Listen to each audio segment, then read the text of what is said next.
ஒரு newly parenting couple என்னை meet பண்ணியிருந்தாங்க. அவங்களோட பொண்ணுக்கு சொத்து சேர்த்து வைக்கணும் அப்படின்னு சஜஷன் கேட்டிருந்தாங்க. அதுக்கு நாங்கள் கொடுத்த ஸ்ட்ராட்டஜி தான் இப்போ நான் உங்களுக்கு சொல்ல போகிறது. 52 crores இன்வெஸ்ட்மெண்ட் ஸ்ட்ராட்டஜி. இதுக்கு ஜஸ்ட் 10,000 rupees மாதம் இன்வெஸ்ட் பண்ணிட்டே வரணும். கப்பலோட ஏஜ் பார்த்தீங்கன்னா 30 வயசு. அவர் 60 வயசு வரை 10,000 ரூபாய் மாசம் இன்வெஸ்ட் பண்ணிட்டே வருவாங்க. 12% ரேட் ஆஃப் ரிட்டர்ன் அசியூம் பண்ணிட்டோம் அப்படின்னா 3,10,00,000 ரூபாய் ஆகும்.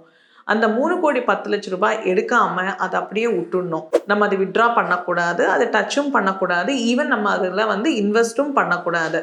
அந்த நெக்ஸ்ட் 25 years அப்படின்னா அவங்களோட 60 வயசு இருக்கும் அந்த பேரண்ட்ஸுக்கு. அந்த டைமில் நெக்ஸ்ட் 25 இயர்ஸுக்கு அந்த பணம் அப்படியே வளர்ந்துக்கிட்டே போகும்.